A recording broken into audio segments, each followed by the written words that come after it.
Oh, here we go. Never mind.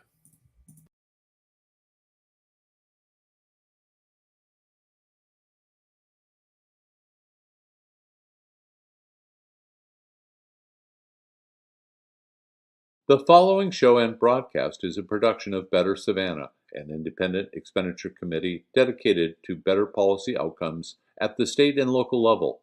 The views, opinions, and statements made by the hosts and/or their guests do not necessarily reflect the views of Better Savannah. Taking a step forward by at least acknowledging that we need to do better, but the problem is we still don't have a plan to pay for it. But I got a plan. It's a plan that's been more than a decade in the making. It's called Medicaid Expansion, and it is time to I do not think the waivers are enough. The ACA is now basically 10 years old, and the ACA was designed to cover those uninsured individuals through Medicaid expansion. So I support full Medicaid expansion. Without it, we still have, I want to say, between 700 and 800,000 Georgians in the coverage gap. We've got $40-ish billion in federal monies that we're not, that we're leaving on the table. Now, granted, that would require some investment by our state as well, but that's money that we shouldn't be walking away from. And you've got a pretty deep dive in some of your other questions about the economics. And so, yeah, I think full Medicaid expansion is the way to go. It definitely.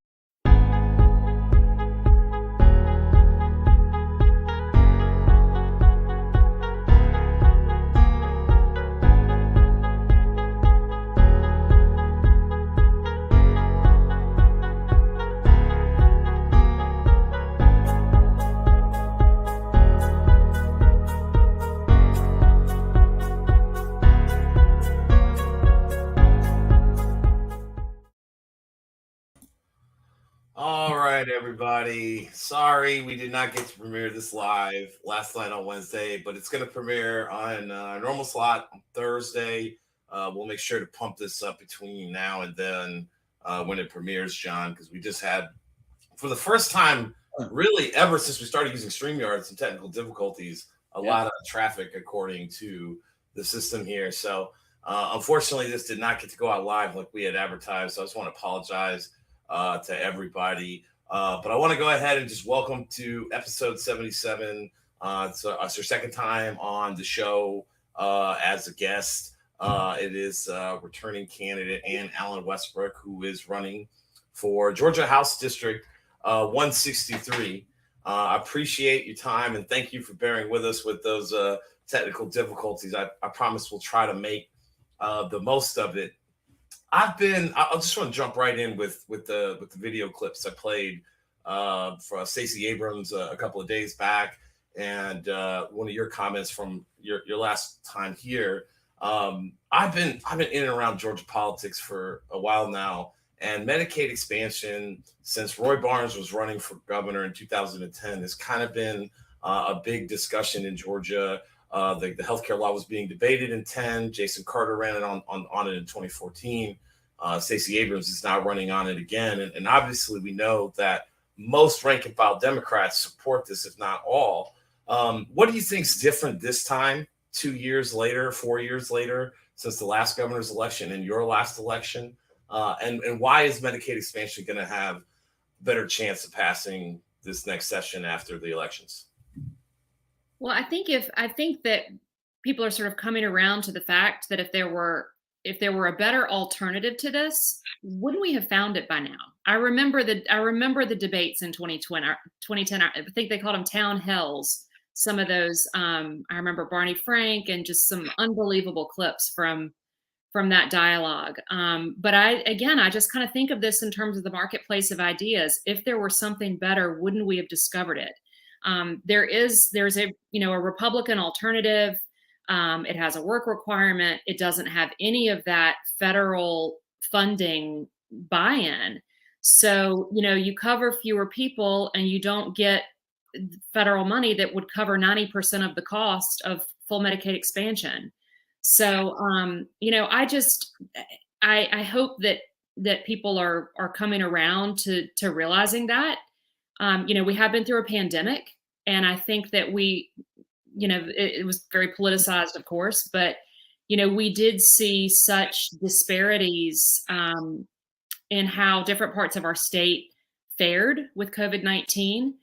We did see stress on our hospitals at times, and when you've had whatever number, I think 7-ish rural hospitals close, that's a factor as well. We've got a overworked, stressed out, healthcare sector at this point. Now I'm talking about the folks who work in those jobs, leaving in huge numbers. There was a rash of suicides for a while. So I just hope that folks are coming around to this. I love the fact that Stacey Abrams has made this already such a centerpiece of her 2022 campaign, and is really running on this as something that serves us all, because we all need healthcare. We all participate in that market, and that's how it works. So let me follow up with just 2 examples of what I think, since Stacey ran and since your last election, that I think mark real progress in this debate.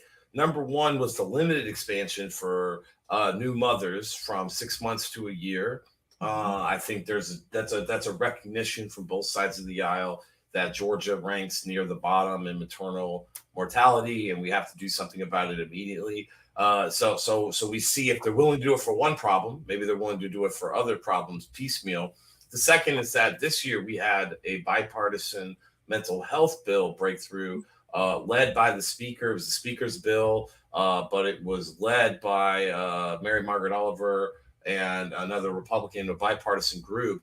Basically, the biggest change of the bill is just to require health insurance companies to treat mental health the same as we do physical health. And so, the ACA law, I know you're a lawyer and you probably might be able to have a better perspective than I, but it was always a public-private partnership. You expand Medicaid to get the people at the lowest rungs of the income threshold. You provide the exchanges for the people in the middle, and the people towards the top pay a little bit more in taxation. That was kind of always the model. And so when I see the Republicans doing a limited expansion on Medicaid and then a private sector requirement, that this is all seems like, again, part of the nature of the original intent of that American Affordable Care Act, rather. Any other thoughts before we move on there? Well, I think your 2 examples that you brought up are really bright spots, bipartisan spots, because I want to say I feel like one of the legislators who led on that, maybe Rep Sharon Cooper, who I think is a nurse, but also of somewhat moderate Republican, or at least what passes for it in Georgia. But I think, when you're losing mothers, that is just such a black eye on the state. It affects so many other things. It affects the Georgia children who were already born. So I think it was, in much the same way that, the killing of Ahmaud Arbery was like a real kind of conscience moment for the state and broke through some partisan barriers. I think this is kind of similar. And the same with that mental health bill and the, partnership between Speaker Ralston and Rep Mary Margaret Oliver. Yeah, in reviewing the footage, preparing for this interview, I realized that the last time we spoke on this platform was the morning, really kind of after the Ahmaud Arbery story kind of broke wide open. And we've seen, not only on the criminal justice side, the justice that's been delivered, but also on the legislative side with the Georgia hate crimes bill. John, any follow-up questions on that initial topic here? Or are we ready to dive into another one? No, Chuck, I got a couple housekeeping things. I gotcha. That probably ought to get considered. First, I want to welcome personally Ann and tell you what a pleasure it is to have you with us tonight and talking important issues. Chuck, I think because so few people understand what the district boundaries are, it would be a really great idea for us to put up or in the chat as a link the 163 boundary limits. And in a minute, Ann, if you want to kind of geographically outline that, frame that up, mention the key neighborhoods. People who who don't know will have a better chance of realizing, hey, that's my district, or hey, my brother, my mother lives in that district. So the other thing is, of course, have we or should we now mention Wesley decision not to? I mean, we could go ahead and just again, this is an open. This is once again an open seat. We're going to get this question today, tomorrow, the next day, because we don't have an announcement on our page for Ann's opponent here. We reached out to everybody running for this race. It was made clear to me that not only was your opponent not going to come on our platform, but pretty much any platform where there is extensive, I guess, dialogue that's not her own platform, where the narrative is, I guess, somewhat controlled. That's my best summation. You don't need to respond if you don't want to that, Ann. But I mean, obviously, our personal opinion would be that anybody wanting to run for office should want to answer questions. This is the newest map. I believe this is now walk us through the. Do you know any other? I think specifically this area where my mouse is here. This is a Garden City, Yes. So I know that this is all new, but a lot of the rest of it looks pretty similar, with the exception of maybe this southeastern portion. What do you know about the changes to the maps that just got passed a few weeks ago? Right. I can definitely talk you through that. I have studied this map extensively as I've been learning the new district, where I need to get out that I didn't go last time. And I will.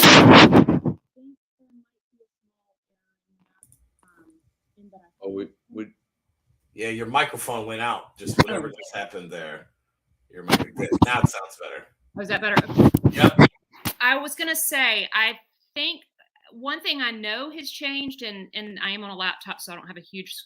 I think you've still got Baldwin Park in 163, and Baldwin Park has moved into 165. So that's right there, just north of Victory Drive. It's a rectangle. So from Price to Waters Avenue, and I think it would be 37th to Victory, is Baldwin Park, and that is now in 165. But other than that, eyeballing this, it looks really good. Parts of the historic district are still in 163. In the historic district, they've sort of cleaned up the boundaries a little bit, and that Liberty Street is kind of a bright line now. And so if you're south of Liberty, you're in 163. And if you're north of Liberty, you're in 165. Awesome. Okay. I'm going to see if I can find a better one. I think this must be the old one. Okay. I could even maybe send you one. I'm going to try while I keep talking. And also Price Street on the east, 163 used to go over, it took in that Blackshear area going out Liberty Street. And now Price is kind of the downtown is the eastern boundary. East-west boundary, yeah. Right. And then also, Waters Avenue, and it kind of it moves in and out. It used to move in and out, and that's still the case. But the WW Law precinct is still in 163. So that East Bolton area, which I used to live in the 1000 block of East Bolton. So I know that little piece of the district really well. The Fairway Oaks neighborhood is now 165. Nice. It used to be 163. That's right up to the Casey Canal, right? Yes, right. That's right. And the Vernonburg municipality is now in 163, which is a pretty big change. I believe the only unincorporated Chatham neighborhood that's in is Halcyon Bluff, and that was old 163 and new 163. And then when you go over to the west side, of course, taking in Garden City is a really big change. And I think most of residential Garden City is in 163, even though a piece of Garden City is also in 165. The western boundary is Dean Forest Road. And then it follows Ogeechee sort of back into Savannah. Some new neighborhoods, historic Carver Village is now in 163. It used to be 162. Garden City, lopped off a piece of the historic district, Fairway Oaks, Vernonburg. And I think that's mostly it. Yeah, in terms of neighborhoods. Yeah. Well, maybe we can also, if not post the map, we can post a link to the current map for people to reference. It's real important that people understand what district they're in. Absolutely. Because we have new maps. Right.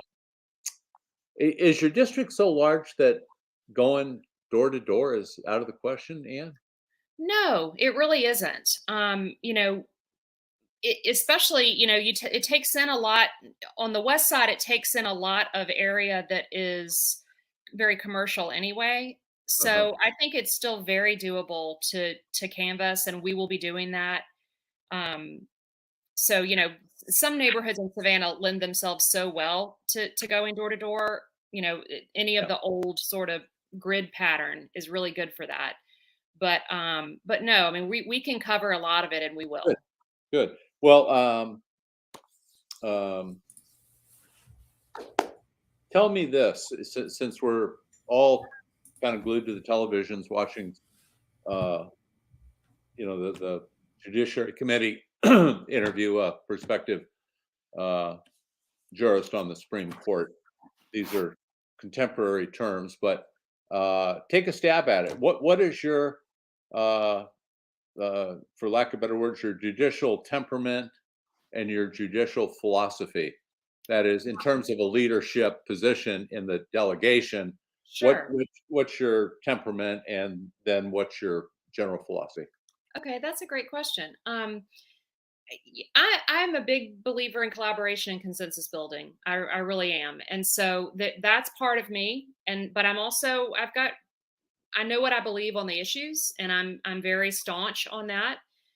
So I think there's a balance there. I am a staunch Democrat. I'm in the party for pretty much all the things the party stands for: racial equality, gender equality, expansion of access to health care, an understanding that we're a capitalist country, but markets don't fix everything. And so I don't expect markets to fix every problem. So that's part of it. But I play well with others. So, that's kind of that's my temperament. Yeah. Well, that's great to hear, because obviously we believe in a, government at any level ought to be an active and engaged government, not a dispassionate government. We think we ought to be calling balls and strikes on behalf of a communalistic basis, as opposed to the Harding, Coolidge, Hoover, hands-off, laissez-faire treatment, which is really what the paternalistic Republican-controlled legislature tends to be more like. So, the one who's for local control until they're on. We'll talk more about that in a minute. I want to ask along the lines of the judicial system. I've been rolling over this in my head for the past several months. When Shalina Cook Jones, the district attorney of Chatham County, took office, there was about a 14 or 15,000 case backlog of criminal cases. It's now almost 30,000 cases because of COVID, because Judge Walmsley represented Chatham County such well in the Arbery case, which of course tied up the Superior Court, which means we're way, way behind. But this is actually a trend, not just locally here in Savannah, but also throughout the majority of Metro Atlanta. If you look at the top 5 counties in Georgia, it's well in excess of 150,000 backlogged criminal cases. There's a nationwide police shortage. There are bills in the legislature to penalize cities who cut police budgets. But everybody in America just about knows the beginning intro to the famous NBC show Law and Order, right? In the criminal justice system, the people are represented by 2 separate but equally important branches. The police who investigate crimes and the prosecutors who prosecute them. And it seems to me that Republicans in Georgia have choked off, in proportionate to the 100-year crisis we have quote unquote come through in terms of COVID-19 that produced this excess criminal backlog. They've choked the life off of the judicial system. And while I am sure I don't know the statistics, when I see a backlog of that proportion, it seems logical to me to deduce that Roy Minter doesn't really have a chance, with a rising crime wave, given there has to be a certain number of criminals who they've been arrested and are just waiting, through the judicial system. It must be an impossible task to keep crime low under those circumstances. Some other concerns that arrive out of this issue is, from a constitutional perspective, what is the definition of a speedy trial, as guaranteed in the Constitution? There's some civil liberty issues here at play. More importantly, too, and this is, I mean, I am personally impacted by this, but a lot of people are. If the criminal docket is this behind, the civil docket must be 4 or 5 years behind, right? How can this be the best state to do business in if it takes 4 to 5 years for your civil docket case to be through? These are just some of the things that I feel like the state is lacking in an investment in the judiciary. What's your perspective as an officer of the court, a practicing attorney for many years here, and a UGA law grad, right? UGA? Yes. What's your perspective on this issue that I brought forth here? Well, there's a lot in it. And you Yes, brought ma'am. up a lot there. You brought up a lot, but I think there's even more that you can bring in. And, my expertise is in the civil side of the practice. And, I, I hope this will be watched by a lot of people. And I don't, I So don't do want we. to speak, I don't want to speak in jargon. There are lots of jargons. I'm not super tech savvy. So sometimes when people start talking about technology, it goes over my head. So I don't want to assume anything. I practice on the civil side. So that is, individuals and companies suing each other. It's the domestic practice. It's, personal injury, property damage, equity cases, that kind of thing. And a lot of your question has to do with the criminal side, which is, of course, state versus whoever for whatever crime. So I do just want to give that little bit of background. I think there are a few things going on. And I'll just, in no particular order, start with the fact that, we did see the pandemic politicized, and that played out in this issue. So that metro counties, who tend to be more Democratic leaning, took a different approach to this crisis than our rural counties did. I think probably most of our rural counties never really closed, never slowed down. Their caseloads are lighter anyway because they have smaller populations. So that's a piece of this. And, of course, Savannah, we closed ours down in Chatham County. And I'm certain the rest of the other metro areas did as well. The Supreme Court issued orders basically staying proceedings so that counties had that option if they wanted to take it. So that's one piece of it, is this got politicized, and it, especially in, metro areas. Well, not, what I mean. Metro areas took one approach. The other thing about Chatham is we don't have a great facility, and, we don't have a great courthouse facility. Space is an issue. I know when they came back and they were trying to at least start some things back up and implement COVID safe in-person court proceedings, the facilities presented a challenge. Space presented a challenge. So, I mean, I don't know how many courthouses you may have visited. For example, if you ever went down to Glenn County for any of the Arbery proceedings, they have a much nicer and larger and more functional courthouse than we have here in Chatham County with a larger population. They have a larger courthouse complex than we do here?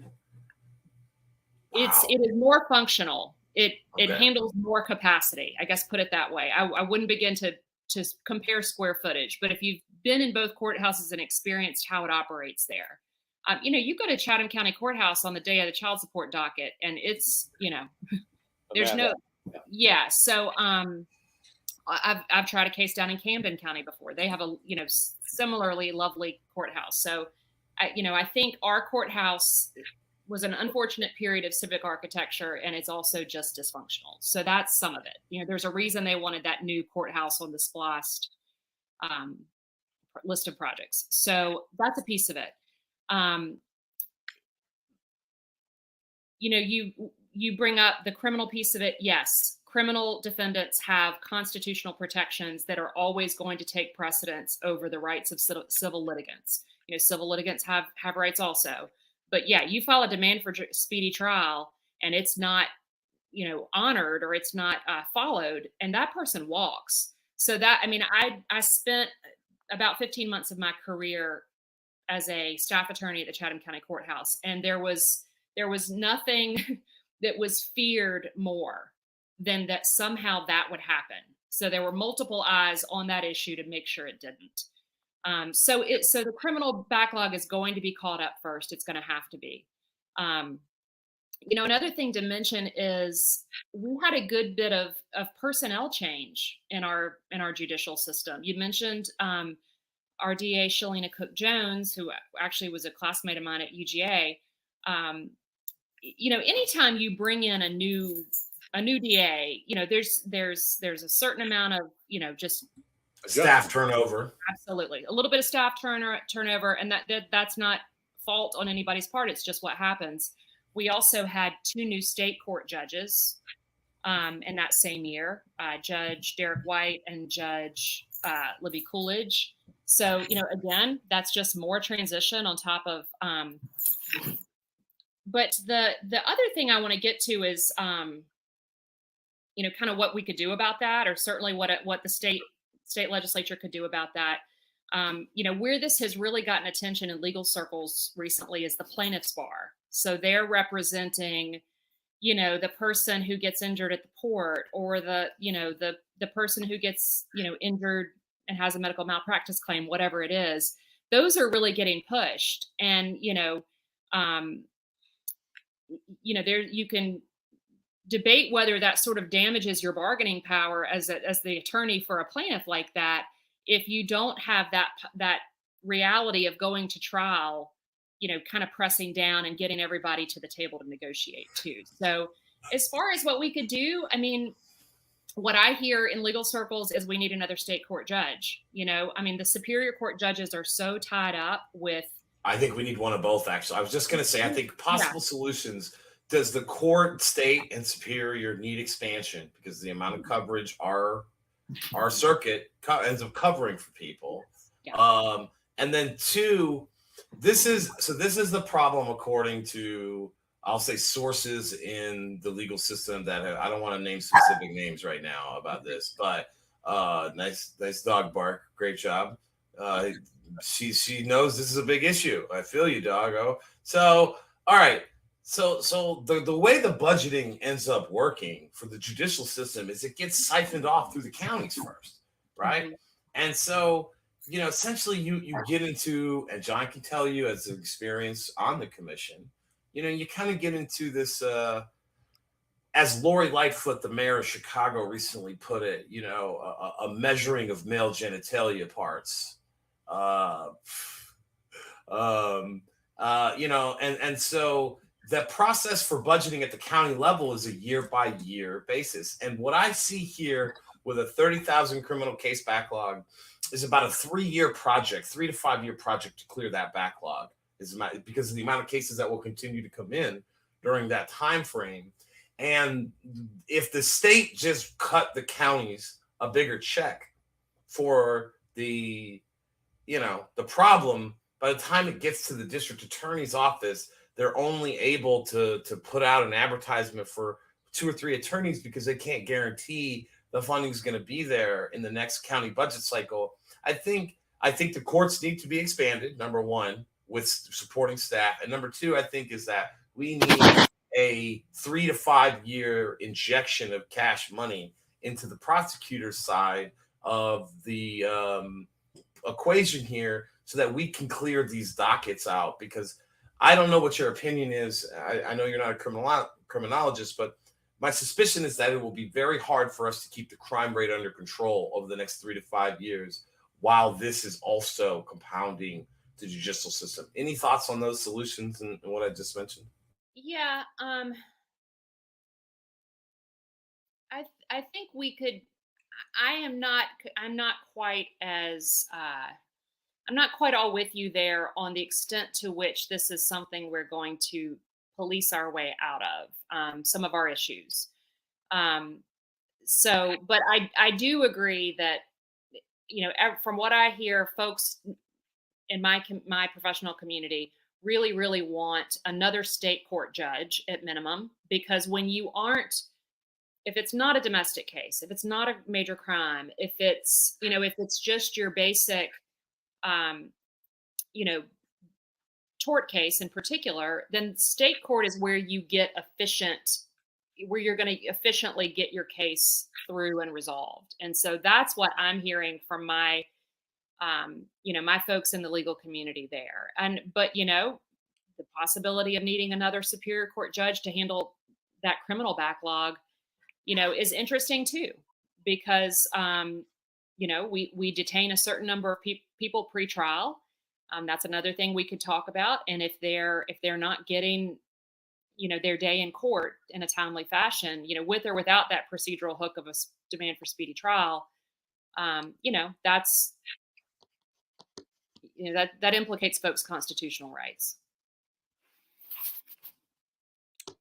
Groovy. Fair enough. I want to move on to what I think I view as going to be one of the main state of Georgia political issues this year. It honestly, almost every election cycle, it really is. And that is just this overall overarching concept of local control. Okay.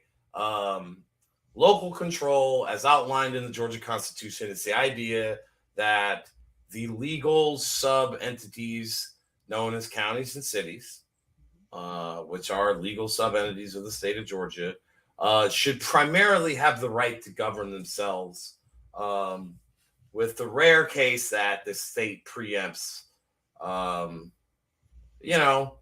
of the, things, this isn't just about Medicaid or masks or vaccines. There's just kind of a ton of things. I just want to play this clip briefly because we had talked about this a few years ago. Only just minimum wage that they preempt fair scheduling, they preempt prevailing wage. And I feel like that, I have a real pragmatic approach to this stuff. And I like to look at what can we get done in the environment that we're actually working in. And, I think that some of those preemption laws might be lower hanging fruit potentially. They're not quite as enshrined as something like right to work. That was sort of, the preemption was kind of a 2000s trend that I feel like we could maybe beat back. And also we have that issue in Savannah. We have that issue. I have no doubt in Augusta, Macon, a lot of those settings. So you get the picture there. Local control and preemption together hand in hand just encompass so much. So I want to just get your general thoughts on this issue, and then I'll have some follow-up questions. I'm sure John will too. Okay, sure. First, I'm laughing out loud because What? clips that did not age well. I watched a little bit of my 2020 interview after we scheduled this, and I was like, okay, the Arbery video did end up being the thing that got them justice, but I didn't get that far. And whoa, I could not have been more wrong about about what was low-hanging fruit, because now we've got. That's funny. I'm glad that. It's a bigger issue than we thought, right? And I think it's a recognition from Republicans that the demographics of Georgia are changing. They're losing ground. Mm-hmm. And the first thing you do, we've seen this on the local level. I'm not going to make you discuss the local politics, but when you have a tight majority, you tend to change the rules in the favor of said majority. John will be laughing and smiling in the corner over there, of course, because he knows what I mean. So I think this is just something that is bipartisan. Power corrupts, absolute power corrupts. Absolutely all those cliches. Let me ask specifically about some trends here in Chatham County in the context of this issue. Chairman Ron Stevens. First off, I want to say Chatham County is the largest Democratic county in the state, led by a Republican delegation. Okay. It's the largest Democratic county in the state, led by a Republican delegation. It's 5-4 after redistricting. We got Billy Hickman in now in the Senate, with 5 precincts or whatever he got. And so Ron Stevens is the chairman. Port Wentworth, as we were discussing, is the fastest growing municipality in the entire state of Georgia proportionally. It's more than doubled its size in the last 10 years, right? And this is a community that's a bedroom community. It's a high home ownership community. It is the best of the free market system, so to speak, right? You know, everyone who's there has basically achieved the American dream. And when you double the size of a city, its demographics and therefore its politics are going to change. They're going to change rapidly.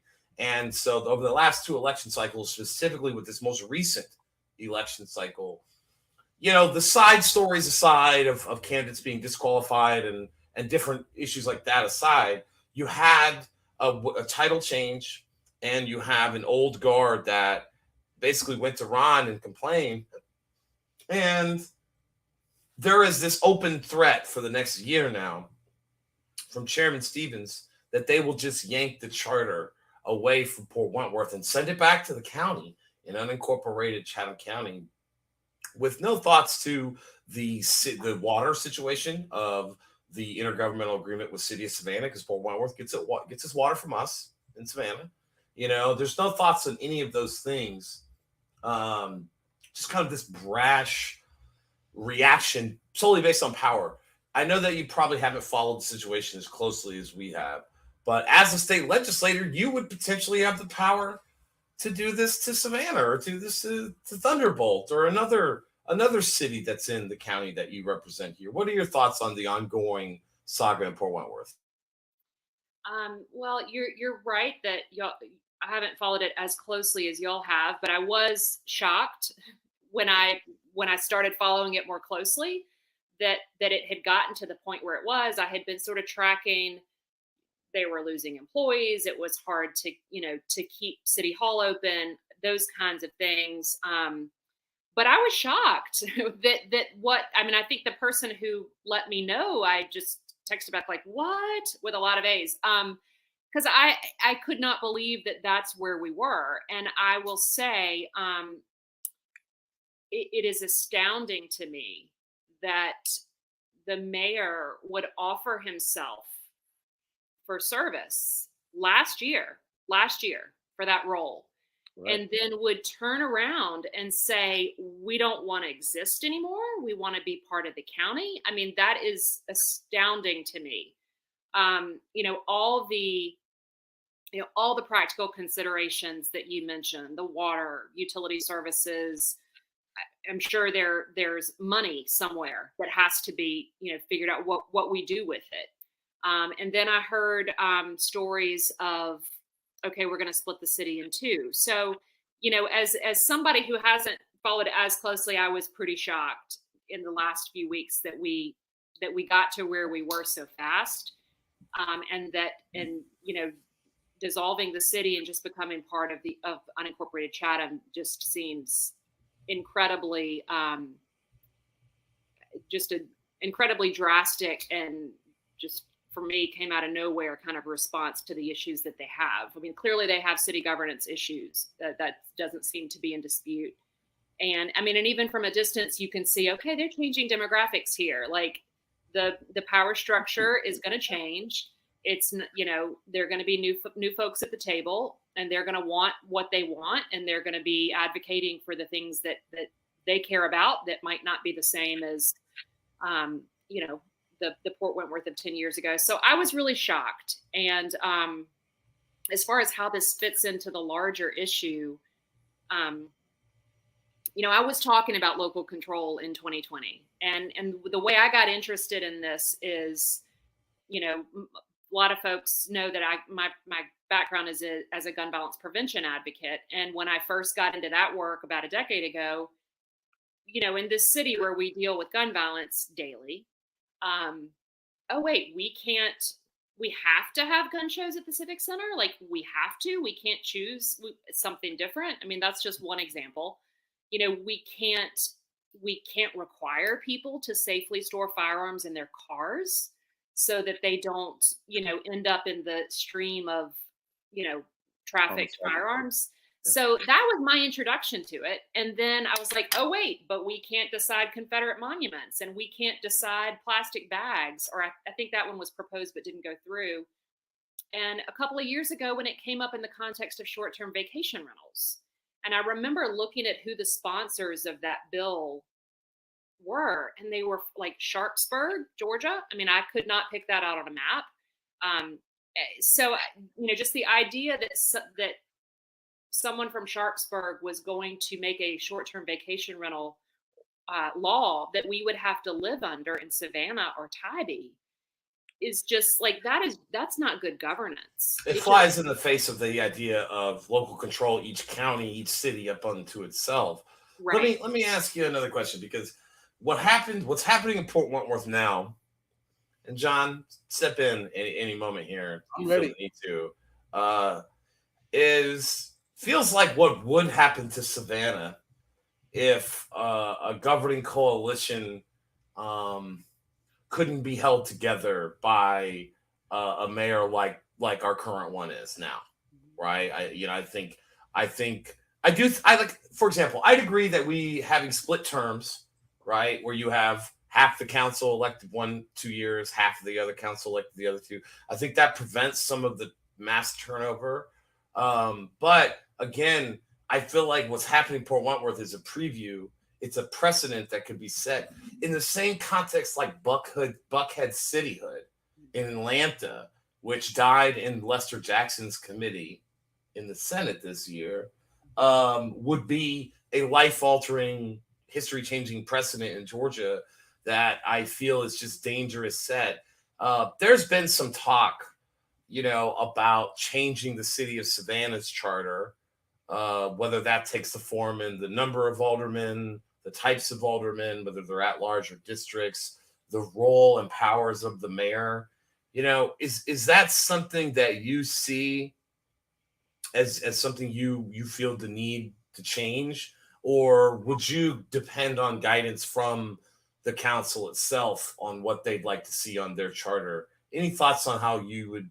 Because Savannah is the biggest municipality in the county you'll represent. So, what are your thoughts on Savannah's charter situation? Does it need any updates, or would you wait on council's guidance? I would be inclined to wait on council's guidance. I see the wisdom of the staggered terms idea, because something about our psychology here in Savannah is we're not afraid to throw the bums out kind of thing in a city election. I mean, we do that a lot. And it does create a certain amount of upheaval. Probably a loss of institutional knowledge. When you end up with lots and lots of new people at the same time. So that idea I'm intrigued by, but I'm very pro local control. So for me as a state legislator, that's not something I would want to really get into absent, the folks elected by Savannahans making that case. Gotcha. Go ahead, John. I want to walk back to Port Wentworth for a minute and make a comment.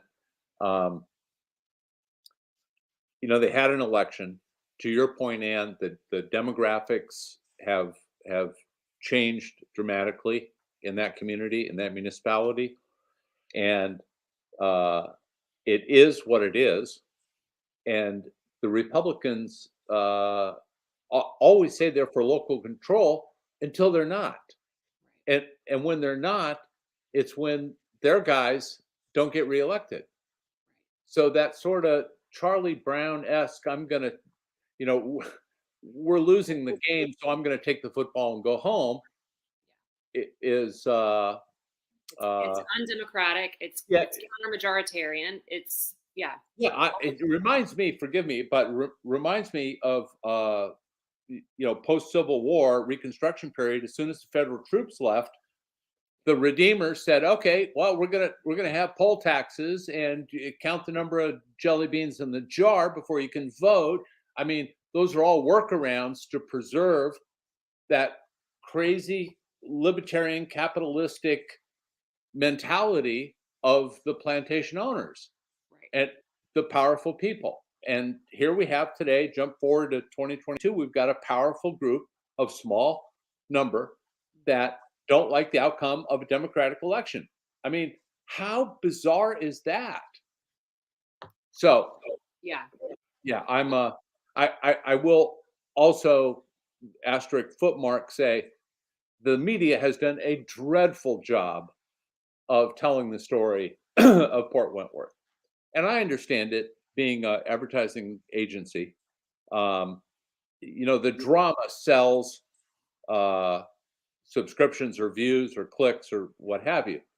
And to characterize it as a dysfunctional city with resignations everywhere, um, the real headline ought to be the mayor gets reelected and doesn't show up for meetings. That's just as newsworthy as the resignation of a city manager. Matter of fact, probably more so. But Right. The unfortunately, framing matters. The framing of that story really does matter. really does, and that's why for the last month, people are saying, "Oh God, what's going on in Port Wentworth? Can you believe it?" And I'm going, "Well, can you believe what? They had a Democratic election. Even the losers say it was a fair election. There's no, they stole the election mantra going on, thank God. But everyone agrees it was a fair election. And one side won and one side lost. And so in comes Ron Stevens saying, "Whoop, I'm going to scoop up the ball and run home with it." It's just. Did you guys talk about Tybee, John? No. Let's talk about Tybee. Go ahead. Go ahead, Ann. Go ahead, I feel like we can't. To me, we can't leave this topic without talking about local redistricting, because what has gone on in Gwinnett County and Cobb County, and what could have happened here, could in the future. I mean, local, for your listeners, your viewers, school board districts and county commission districts, that is, generally something that is given a lot of deference to localities.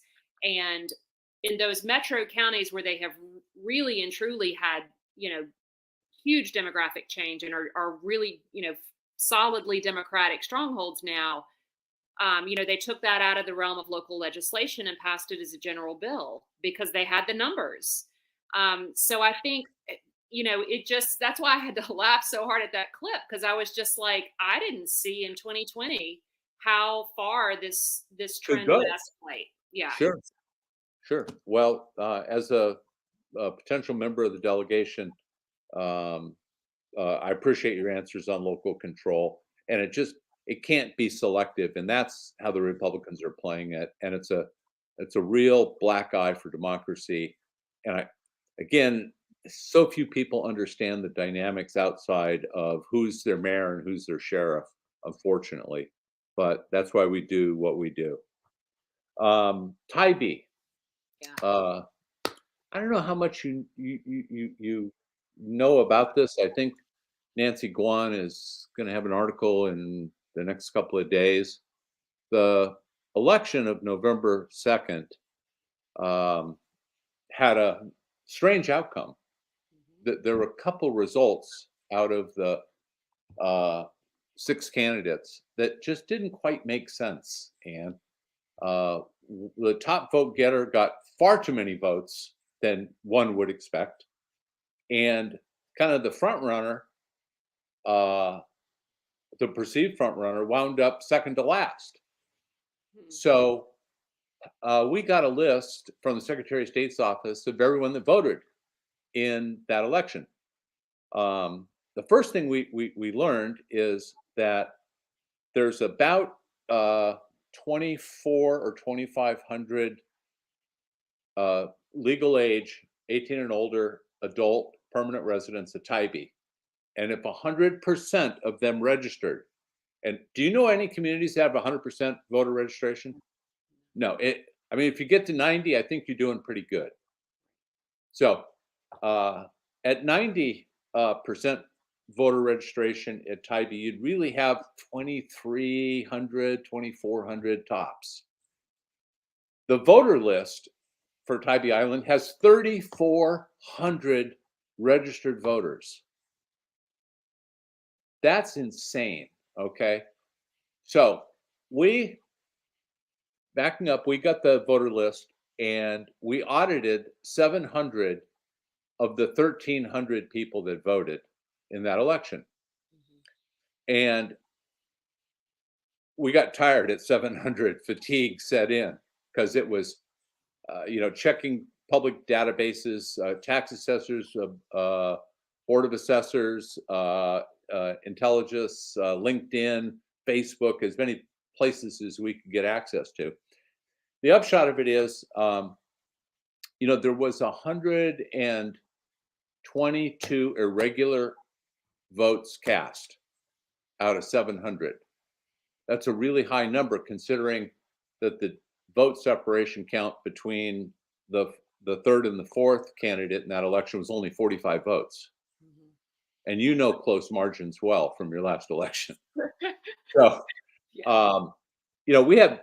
we have people who moved off the island years ago who are still voting on the island. They're no longer permanent residents. We had people with 2 homestead exemptions, one at Tybee and one in Cobb County. You can't do that. We had the bulk of the votes that we found out of the 122, 45 were STVR owners that lived someplace else and changed their voting registration to Tybee for some reason. Anyway, the Secretary of State's office, Elections Division, has opened a formal investigation. It is ongoing, it is active, and it is, I'm told by the investigator, who won't say anything, that it's going to be another 2 or 3 months before referrals are made. Okay. So I know Tybee's not part of your district, but again, this notion of local control only when it works for you. Right. I'm hopeful that should you be elected, that you would stand up for all the municipalities that are in your district, and even those that aren't, that have challenges like this rampant voter irregularity going on at Tybee Island. So Yeah, I mean, Tybee's not in my district, but voting and elections is something I'm interested in, and I developed an unexpected level of expertise in 2020. So yeah, I mean, that's such a huge swing, and I have followed this just a little. Y'all have been posting about it, or you've posted about it a couple times. So I'm in a community that small, when you're talking about a difference of possibly 900-ish more voters than there are residents, voting age residents. I mean, that's really, really troubling, especially because although 19 votes was a very small margin in my race, in a small community like that, that's not that, those, they probably have races, decided by that margin pretty frequently. So the relative numbers matter.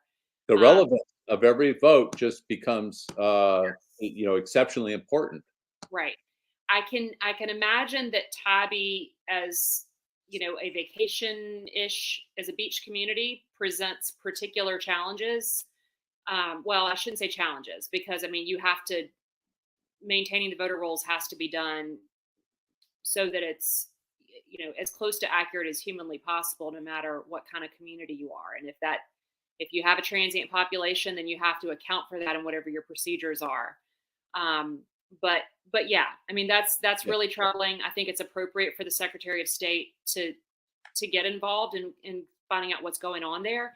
I know for a fact they took a lot of interest in folks who were moving in late 2020 and early 2021, when we had those Senate runoffs going on. I know of folks who got letters saying, did you move, or do you your intent to remain is some of the language that that turns on, and that's fact intensive, and but that's the kind of thing that can swing an election for sure.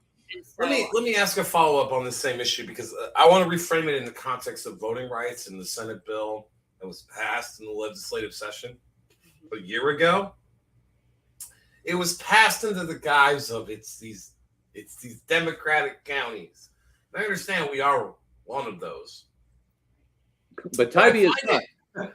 I find it, if you look at the most recent major form of voter fraud was in North Carolina, where I mean all time like criminal charges where the U.S. House invalidated the election result because of cheating, and like it's always these small, generally conservative areas that actually end up having the problem.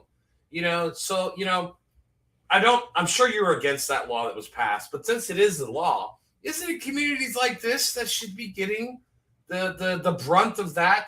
Elections. Shouldn't Colin McRae and the elections board and the clerk's ability to control that voter list be monitored substantively for a short period of time, kind of under the Voting Rights Act kind of philosophy? Yeah, I mean, well, I think the Board of Registrars is, here's those individual challenges. And so that's their responsibility. As far as overall monitoring, to me, that falls much more under the Secretary of State's purview. But this gets really tricky because, we do, if especially if we are Democrats and we believe what we believe about voting, we know there have been historical efforts to keep certain folks from voting, and that is a fact. Absolutely. And we want everybody to vote, and we don't want those efforts to suppress voting to just change form and be the newly updated poll tax. And we also know that the statistics tell us that instances of voter fraud are pretty rare, but you put it in that context, and if there are folks who do not make Tybee their primary home, then that's fraud. And it's you have to address that as much as you don't want to fuel, larger efforts to, Let me make a distinction, Ann, and then we'll move on. I want to ask you about the weeping time coming up next. Interestingly, there was not malfeasance, but misfeasance, if I can use that descriptive. And what I mean is we found a lot of people in that audit that voted at Tybee and had a homestead in Thunderbolt or downtown or Rincon. And we said, why did you vote there? And they said, well, I own a house there. Right. So I can vote there. Yeah. Well, no, you can't. No. If you've got a homestead exemption in Thunderbolt, that defines your permanent residence. Right. And you can't pick and choose, well, this election I'm going to move down to Tybee, and then the next election I'll move back to Thunderbolt or Savannah. Now, these people thought they had every right to do that that was a legal thing to do. Really? Yes. I think they really believed that. They really, honest to goodness, friends of mine, people who I've known for 25 years through my ex-wife's family members. They honestly believed that they were not doing anything wrong, that they owned a property there, so they could vote there. Even though they only spent a couple weeks of the year down there, if they owned property, that was their license to vote wherever they pleased. So, which if you extrapolate that up to, I mean, okay, they are stakeholders. They have an interest in what goes on in Tybee, but not the right to vote there. And if you extrapolate that up to presidential election, do you get to vote twice? Because because that's essentially, what that could be. So I would hope the systems we have would catch that at least. It doesn't for the most part. Really? We discovered it just by over 200 hours of computer time and inquiry. Yeah. And I honestly I can't really. It's just their ignorance that allowed that to happen. And now that they know better, they're not going to do it again. Yeah. Okay. So maybe it's a big argument for voter education. Civics education. I mean, I feel like that's Yeah. I was Look, thinking about that as I prepared for this a little earlier today. I mean, just, with my interest in the state legislature, they wield so much power, but in the minds of so many people, they sort of fly under the radar. Folks are very concerned about what Buddy Carter's doing. Folks are very concerned about what city council is doing. But we need to be paying attention to all of it. yeah. Honestly. Well, one last boondoggle here. That there are just short of 3,000 residential structures on Tybee. Mhm. There are 1,400 STVR permits. Wow. So they're losing community and neighborhood permanent residents like crazy. But if you extrapolate, to use your word, if you got all 1,400 of those STVR owners to move their voter registration to Tybee, they would control Tybee forever. Yeah. So it really is important that we know what we can and can't do. Right. Anyway, new subject for you. Okay. Okay. In full disclosure, I'm part of the Weeping Time Coalition. I know. Yeah, we're trying to preserve that thing. So, absent any local plan on preservation, what role does the delegation have, and what can the delegation possibly do relative to preserving and protecting that all important largest sale of human beings in the history of America? Well, let me drill down for a minute, Okay. and let me just make sure we're operating from a common set of facts, because I feel like there is the event of the Weeping Time, which horrific. Whatever words you could use to describe it would be inadequate. There's also the piece of land, right? And I also feel like there's another issue which I'll shelve for a minute. But the land itself already in ownership of either the Otis Brock Elementary campus or the Plywood Company. Am I right? Yes, I am not. Let me Okay. frame this up so that you don't get in the weeds and you know where I'm coming from. Sure. I am not including the sale of some of the property to the Salvation Army. That is a separate, in my mind, a separate issue that's finding its own path and its own resolution in the court system. Okay.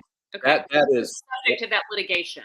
yes. That is 1/14 of the total property that was the Tenbrook racetrack, and you Okay. are correct.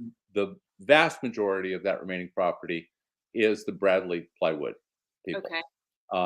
My preference and looking for your opinion on it is of the remaining acres, and I believe it's probably 25 to 35 acres bisected by the interstate. Right.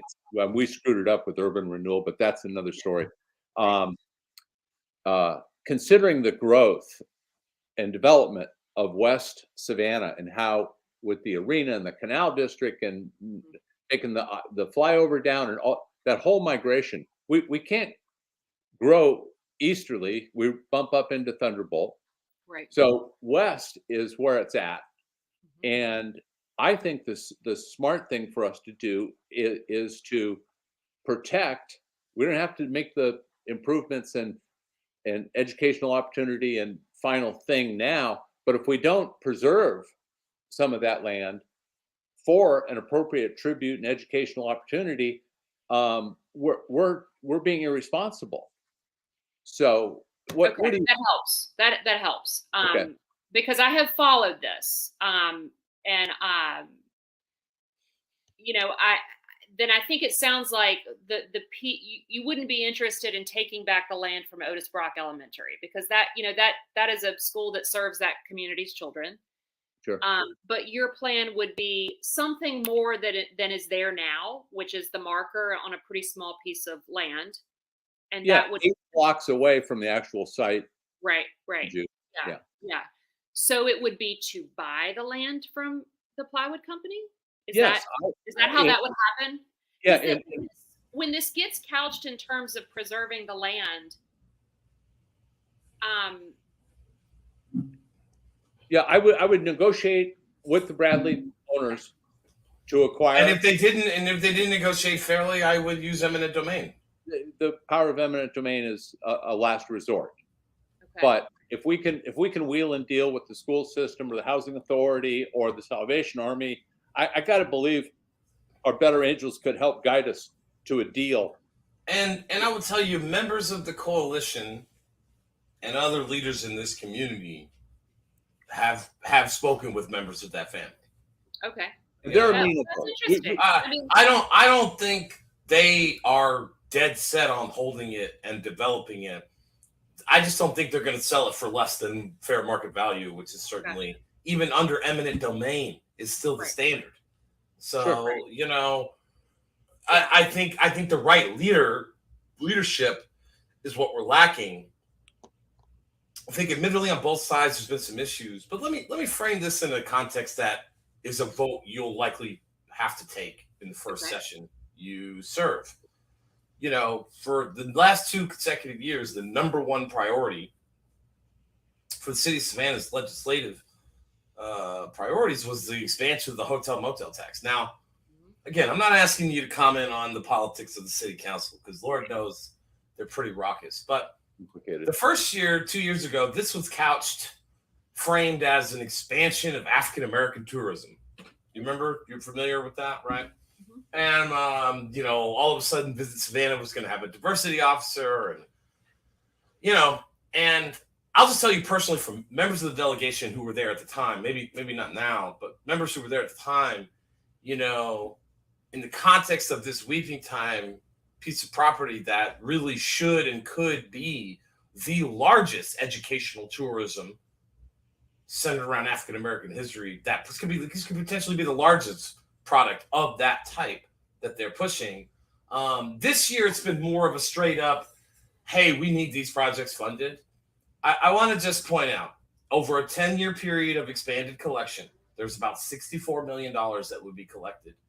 You know, over 1/3 of that would go towards River Street. You know,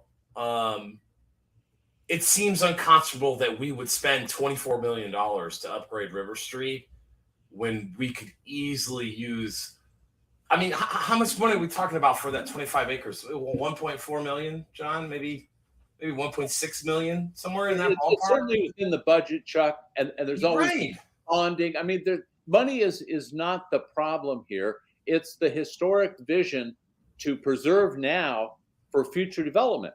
Because as the West Side develops, it's going to become more difficult and more costly to make that preservation move.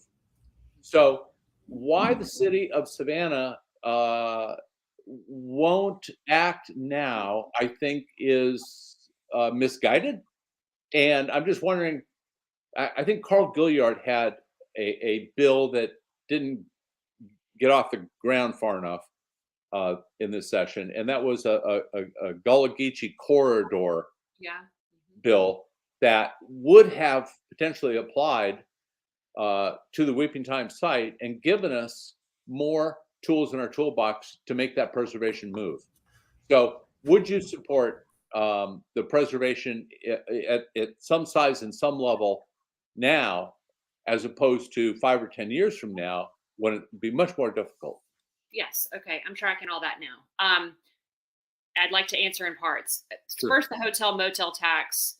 You know, my vote would be obviously to increase it. I don't think I have to even make that sale here. I know what you really are interested in is the Weeping Time. And, you know, now that I understand sort of the framing, yeah, absolutely. I mean, I'd love to see it preserved. I don't really want to get into a discussion of the politics of city council, but I do think they are slowing this down. I think they are muddying the water. You know, I'll just tell you, I have a friend who is a lifelong Savannian and is a caring and curious person. And he did not know about the Weeping Time because it just wasn't, in his something he was exposed to. until he drove around town and saw the signs that said the Weeping Time property is sacred ground, and he Googled and found out about it. So, and I think that has been, that sort of campaign, if you will, has been great for things like that. But I think the water has gotten very muddy in terms of what paths are available to us, with the Housing Authority owning the one piece, with the Salvation Army thing really being a done deal at this point. And I do want to stick a pin in that part of it, because I feel like I won't even stick a pin. I'll just go there. This is a Black neighborhood. This is a very historic Black neighborhood. And you can draw a line from the Weeping Time event to 516 being installed right through the middle of the neighborhood, to the MLK flyover, to, I'm getting to know historic Carver Village this campaign. They are a very active neighborhood association. They are ringed by industrial uses that they feel they didn't have a say in. Exactly. So we do this, and this is what happens to Black neighborhoods all over Savannah. So I feel like part of how the water got muddied is this about just the ways that we always push everything, whether it's a homeless shelter, whether it's industrial uses, whether it's an interstate, onto Black neighborhoods. We always expect them to bear the burden of things that are maybe bring utility, but they're not coming through my neighborhood, and they're not coming through your neighborhood, John. And I don't know what neighborhood you live in, Chuck, but so I feel like that's part of. Okay, so I think that's part of this. Is it's like, I've heard people use the phrase NIMBY, and I don't think that's fair in this context, because we always do this to Black neighborhoods. And so I think that's part of it. But if you're talking about some sort of situation where there is a sale from the plywood company to develop this property, I can get behind that idea. I absolutely think it should be preserved. I think it's a story that should be told over and over and over again. It's a story I didn't hear until my pastor started preaching on it. His children had attended Bartow Elementary, and he talks about the British wife of Pierce Butler, who ends up divorcing him and losing custody of her daughters because she was an abolitionist. So that's how I learned about this, but I should have learned about it a long, long time ago, and I should have been able to go on field trips and I think that's what you're getting at.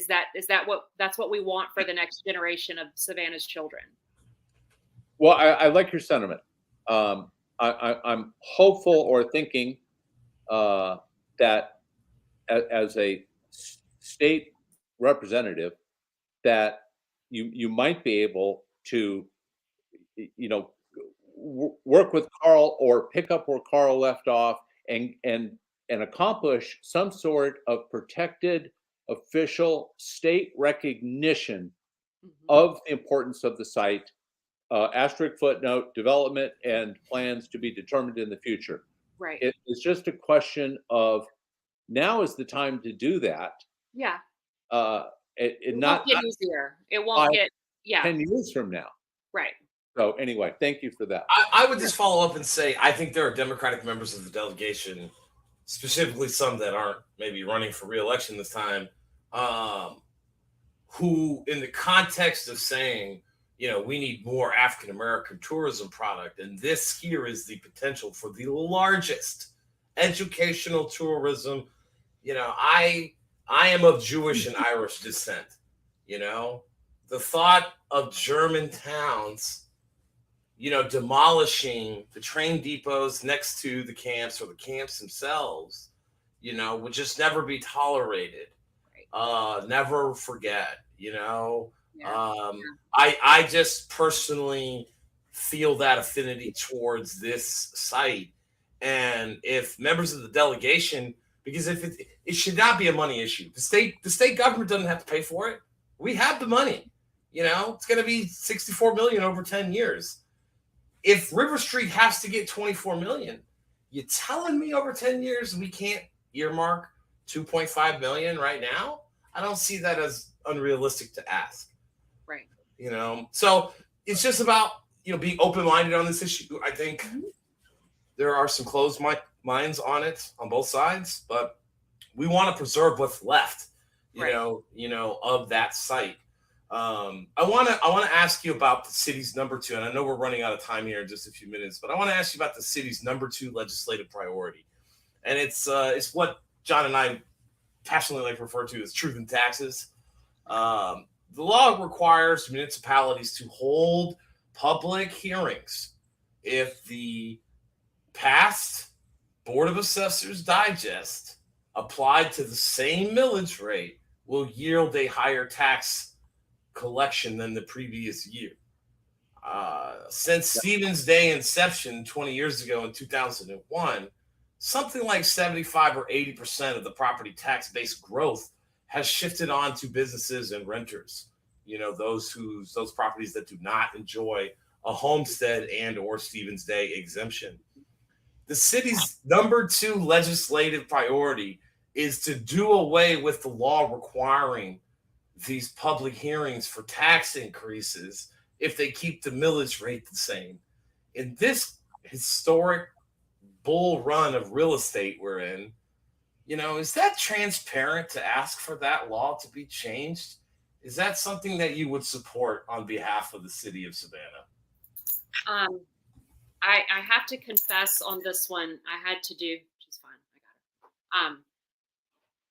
This is not my wheelhouse, and I'm just gonna tell you that straight up. In fact, I didn't know that was a city priority.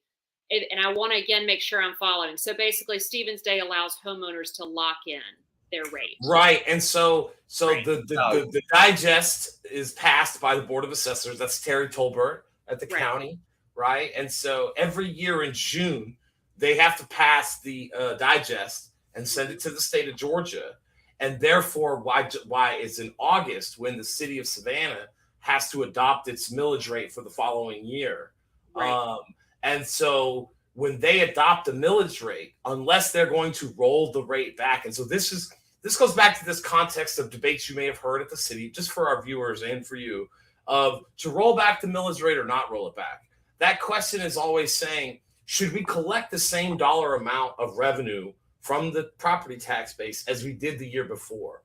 And in order to do that, there's a calculation where the rollback, because of those Stevens Day tax breaks, is calculated. Right now, the state law, which has been this way for 40 years, is that if you are going to yield more revenue from the property tax base than the year prior, you need to tell your citizens that in a public and allow them the chance to redress that to their government. And again, the city's one of their top 5 priorities is to repeal that requirement to hold those hearings if they're keeping the municipal millage rate the same, regardless of the valuations of the property. John, do you want to chime in here? Yeah, and I know you'll have an answer, but let me tell you, it's called the Taxpayer Bill of Rights. Okay. And that was the impetus for trying to stop backdoor taxing.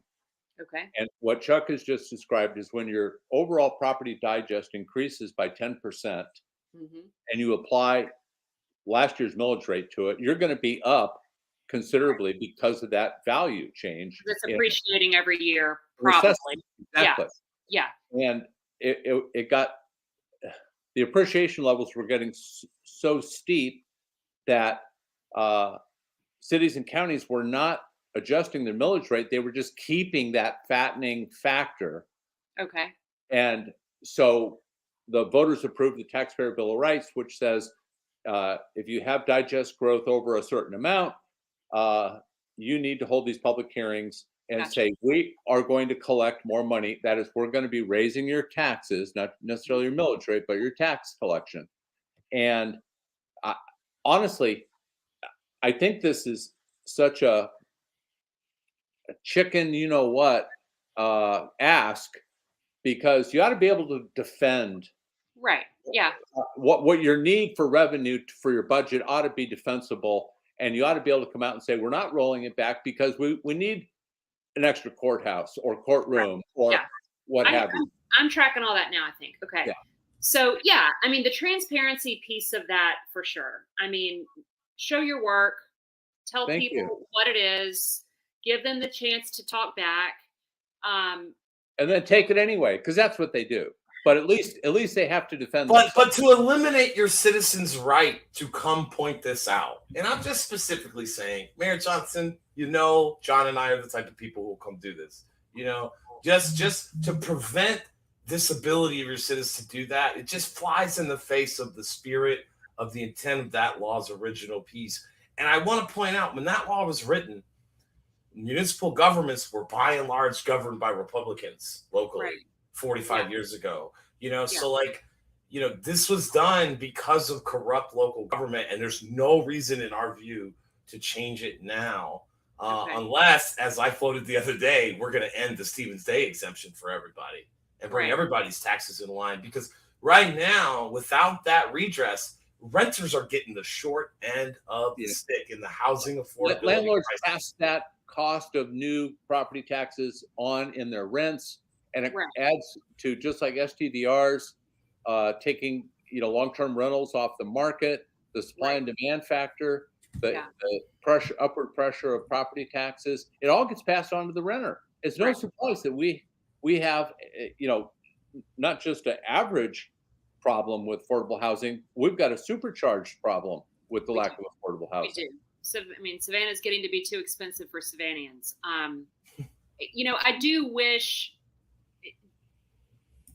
Frankly, I wish I knew a little bit more about this issue, because the next question that is coming to my mind is, well, what is the justification that this is a city council move? I mean, have they offered a justification for why this is a legislative priority?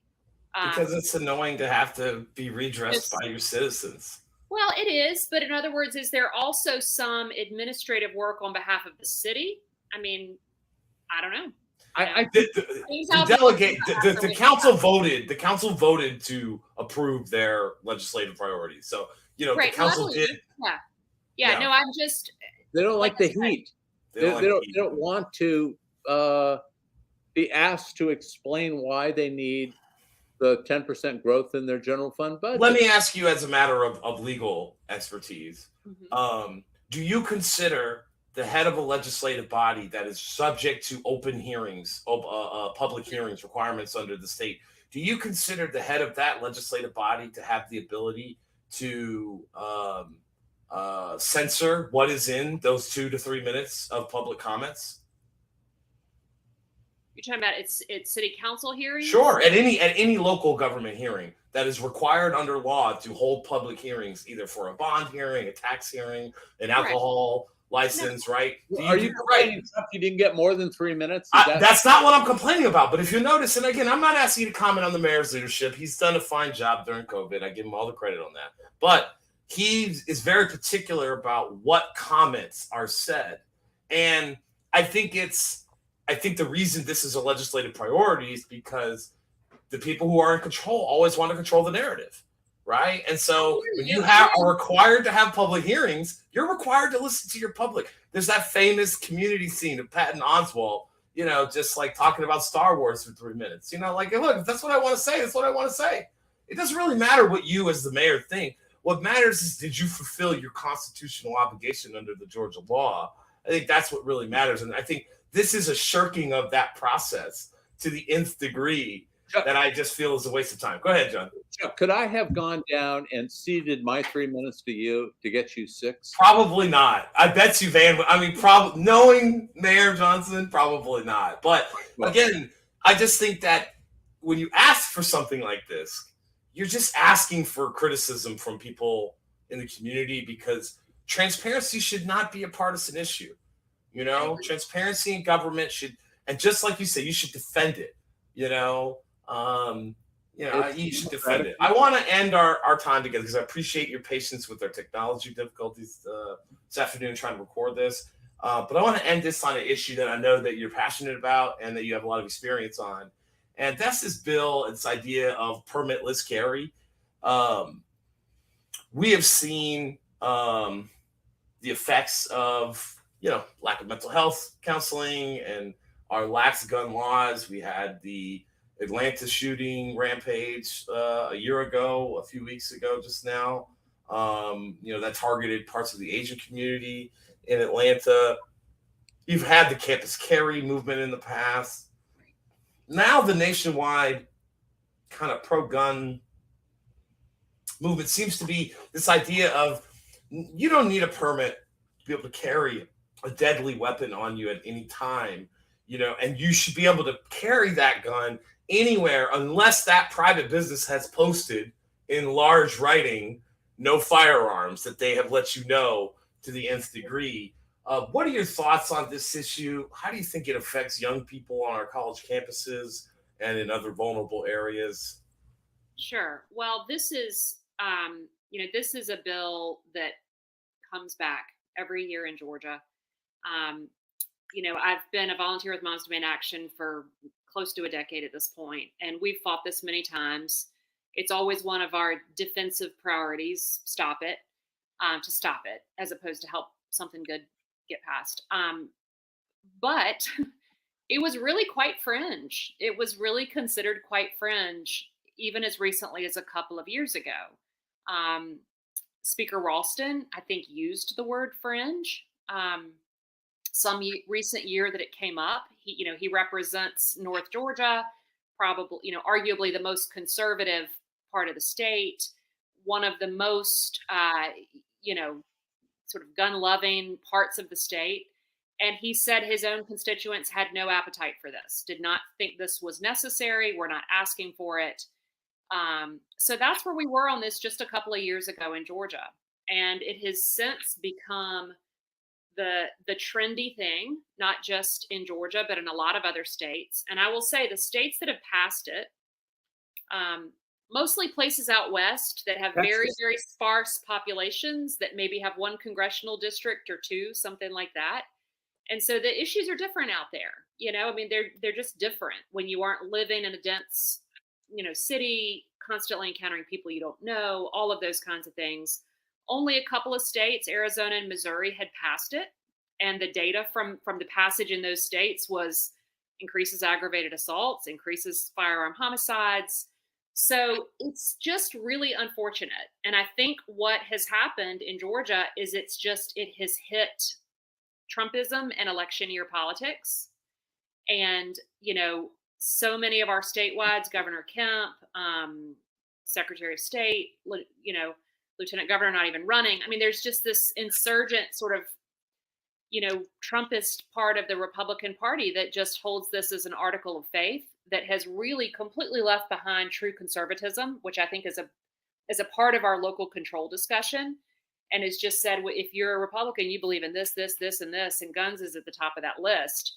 Just a very expansionist view of the Second Amendment. So I am so troubled that it's passed, that it's on track. And I think it's going to pass one of the. Yeah, it passed on one of the Senate, I think, already. Right. Where it passed. Okay. So it's in the House now after crossover day. So it's live. Okay. Live for this session. It's live. All right. Thank you for knowing that procedure. So I'm really troubled. I just think this is, this isn't what you do in your home. This is what you do when you go out in public where the rest of us are. And, what we used to have is at least just this de minimis framework of, okay, go down to your probate court and apply for the permit, and you're going to go through certain checks, and we're at least going to have somebody eyeballing that application and potentially flagging whether you have something in your history that could present a risk for the rest of us that we can't protect ourselves from because we're walking around not knowing who's who. So I'm troubled. It's passing. Again, it's trendy. It won't be just Georgia that it passes. It'll be other states with, similar, densely populated areas. And I just hate it. And I hate that this is what happens in election years. I thank you for your answer, plus your almost decade-long involvement with Moms Demand Action. Really what you described, it's a dog whistle for the far right in a changing landscape. It's like opposing critical race theory and banning books in the library. I mean, we are And really overruling local maps because you're afraid you're going to lose. yeah. It's all of these decisions made out of fear instead of governing from a perspective of what's best for the people. It's what's best for me in power. And it's very disappointing because this is the exact same thing that Republicans accused Bobby Kahn and Roy Barnes of in 2001 and 99, back in the day when Regina was still in the delegation. I just want to say, thank you for coming on the program.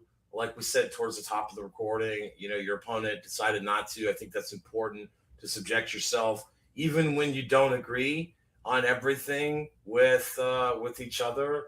The Democratic Party tent is obviously large and growing. And this area is really, really fast growing. Just tell our audience a little bit about how they can follow you. Get in touch with you. We'll put obviously all that stuff in the description of the show when it airs for Thursday this week. And just tell our audience, any conclusive thoughts you want, anything else you want your voters to know. Well, first of all, I just want to say thanks for having me on. I really enjoy these kinds of conversations. I like to get into the substance, and you don't have to agree 100% all the time for these to be really, really useful dialogues. And I appreciate that y'all put these out. I know it takes work, but I think there are people who truly want to make informed decisions, and whether they agree with you, whether they agree with me, whether they're wherever they are, they've got an hour and a half of hearing me on the issues. And so thank you for doing that. Sure. My website is probably the easiest place to go. It's my name, Allen Westbrook, ga163.com. You can find my bio, my platform, at least most of my platform points. There, you can find a donate link. Campaigns do run on donations. So thank you for putting that up. I'm pretty active on Facebook, Instagram, and Twitter. So you can follow me on those platforms as well. And I think that's it. Thanks so much. You'll find email, phone number, all of that on the website, and also social media platforms. So Ann, you welcome voter communications through Facebook and Messenger and posts to seek your position on issues. I do. I do get back to folks as promptly as I can. Sure. I am finding a non-pandemic campaign to be very different from just being stuck in my house campaigning. So there are more demands on my time this time. But yes, I do welcome that, and I'll get back to them as soon as I can. Awesome. Well, we again thank you, for sitting down. I just want to let everybody know that, if you're watching this premiere live, you can go join Better Savannah right now, because Thursday at around 8:00, right after this premieres, John and I will do a members only reaction show, especially now that we'll have had a few hours to have digested this interview and come back and see it ourselves first. I think we'll have a little reaction show tomorrow night. And I think after our membership has had a few days to digest this interview, we'll be back in touch with you. Stay safe on the campaign trail.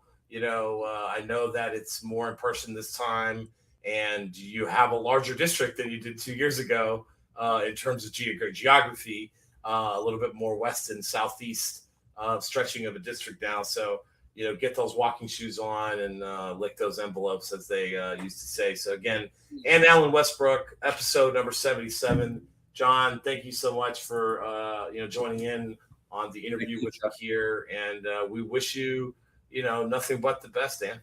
Good results. Thank you very much. Absolutely. Thanks. We'll see you guys next week. We're going to be interviewing candidates in, I'm going to say the number wrong, 162. It's Representative Carl Gilliard's district.